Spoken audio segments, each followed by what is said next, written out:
Alright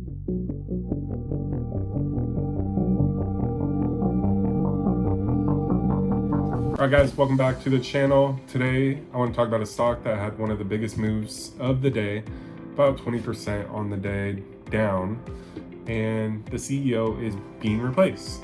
For less than 2 years, Alex Chriss is out, being replaced by Enrique Lores, former CEO of HP Incorporated, and a longtime PayPal board member has been named the next CEO effective March 1st. The board explicitly said the change was driven by execution, not strategy, indicating they want a faster pace of delivery and turnaround for the business.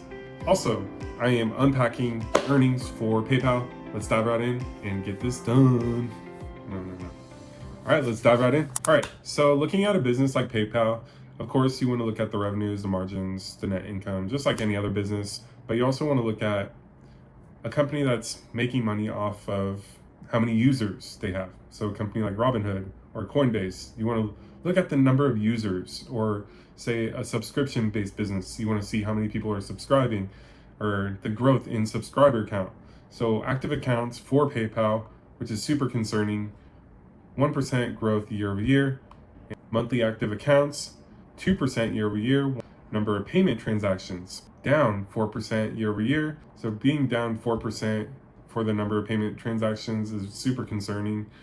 And then also transactions per active account, down 5% year over year. And now looking at some of the key financial results, revenue only came in at a 4% growth year over year. Transaction margin, 6% growth year over year. Non-transaction related expenses up 3%. Operating income up 9%, which is good.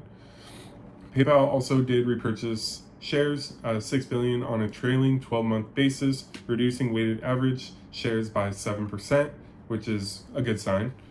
Now looking at the guidance, which is also a super concerning part, transaction margin, slight decline for their guidance. And then as far as interest on customer balances, roughly flat. Non-GAAP EPS growth and non-GAAP EPS growth, mid to single digit decline. GAAP EPS growth, mid to single digit decline as well.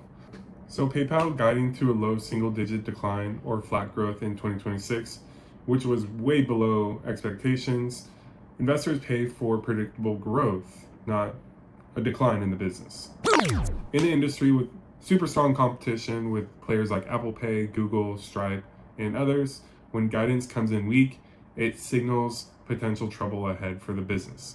Overall, this felt like a big earnings miss with guidance that underwhelmed and leadership change that adds uncertainty to the mix, but also could be a potential opportunity. The risk side for PayPal, growth is slowing in PayPal's core business versus its peers. Guidance was weak. A new CEO means execution risk and can cause volatility in the name. But looking at the reward side, if Enrique Lores can accelerate execution, especially in branded checkout, merchant experience, and strategic partnerships, there is a runway to reignite growth.